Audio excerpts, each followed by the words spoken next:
From flavours of Anupama.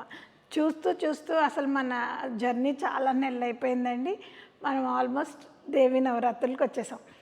దేవి నవరాత్రుల్లో 9 రోజులు 9 పలహారాలు పెడతారు.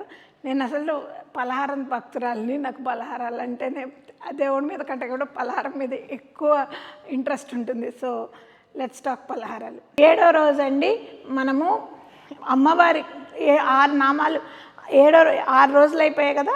6 రోజులు లలితా సహస్రనామంలో ఉన్న 6 నామాలు అయిపోయాయి. కానీ లలితా సహస్రనామంలో మనకు అమ్మవారికి ఏ అన్నం పెట్టినా బాగుంటుంది అంటారు. అందుకనే ఇక్కడ నేను కదంబం ఎలా చేయాలో చూపిస్తున్నానండి. ఇవాళ కదంబం ఎలా చేస్తారో చూసి నేర్చుకుందాం రండి.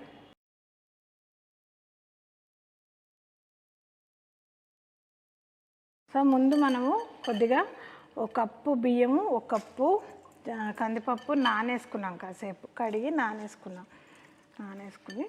దీన్ని కుక్కర్లో పెడుతున్నాము.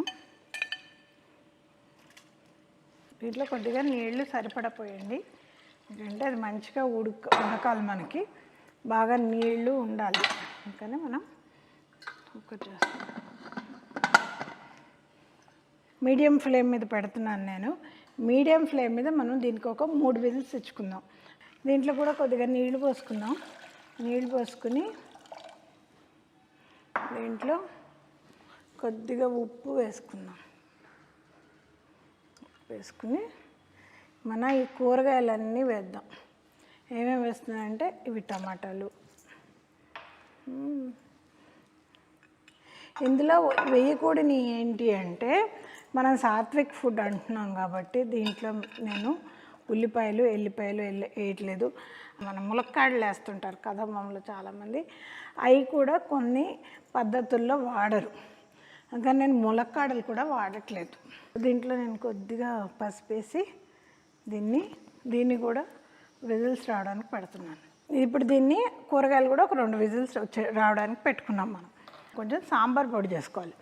సో సాంబార్ పొడికి ముందు మెంతులతో మొదలెడదాం.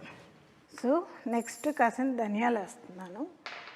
ఆ తర్వాత కాసిన మిరియాలు, కొద్దిగా జీలకర్ర, కొద్దిగా మినప్పప్పు, కందిపప్పు, ఆ తర్వాత ఒక 2-3 బాగా ఒక 5 ఇంకో 2-3 వేసుకున్నామండి. సరిపోవు, మనకి కారం ఉండాలి కదా. ఇంకొక 4 అన్నీ మన ఎండుమిరపకాయలు. ఇవన్నీ కొద్దిగా ఫ్రై చేసుకుని ఇది కొద్దిగా వేగిన తర్వాత మనం పొడి కొట్టుకుందాం దీన్ని. నెక్స్ట్ మనం చేయబోయేది ఏంటంటే పోపేస్తున్నాము. నేను చక్కగా దీన్ని నెయ్యితో పోపేస్తున్నాను. మీరు కావాలంటే నూనెతో కూడా వేసుకోవచ్చు, కానీ నెయ్యితో రిచ్గా ఉంటుందని వేస్తున్నాను. కొంచెం ఎక్కువే వేస్తున్నాను, ఎందుకంటే అందులో నెయ్యి పడితేనే దానికి చాలా బాగుంటుంది ఆ టేస్ట్. సో కొద్దిగా ఆవాలు, కొద్దిగా జీలకర్ర,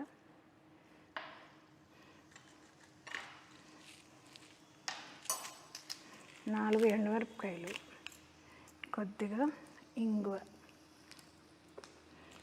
కొంచెం ఎక్కువే కరివేపాకు.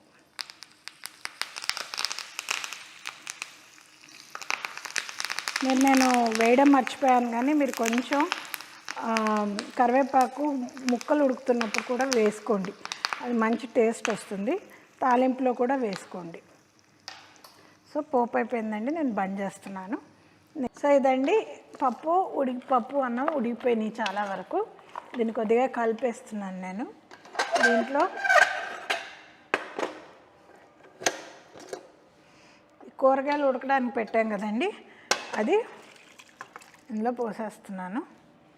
ఇదిగోండి చింతపులుసు పోస్తున్నాను కొంచెం.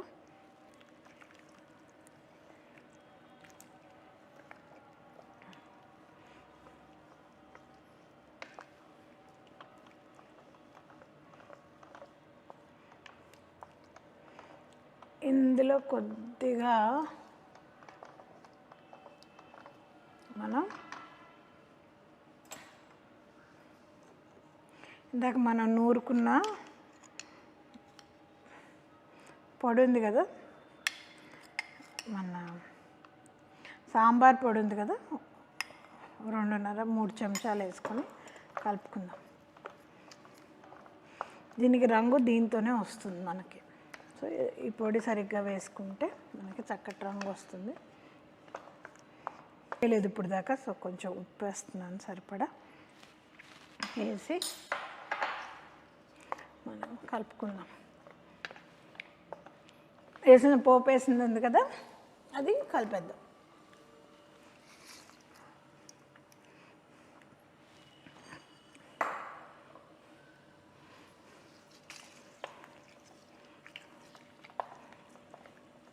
వీడియో మీకు నచ్చింది అనుకుంటున్నానండి. నచ్చితే తప్పకుండా లైక్ చేయండి, షేర్ చేయండి, బెల్ ఐకాన్ అస్సలు మర్చిపోకండి. ఆ తర్వాత ప్లీజ్ అండి కామెంట్లు పెట్టండి. I want to know what's going on with, అంటే నా వీడియోస్ ఎలా ఉన్నాయని నాకు తెలుసుకోవడానికి, ఎలా రిసీవ్ చేసుకుంటున్నారు, మీరు నిజంగా చేస్తున్నారా చేయట్లేదా, ఇవన్నీ తెలుసుకోవడానికి నాకు చాలా క్యూరియాసిటీ ఉంటుందండి. అందుకని ప్లీజ్ కమెంట్స్ పెట్టండి and please correspond with me. Thank you. Bye bye. Your Anupama from Flavours of Anupama.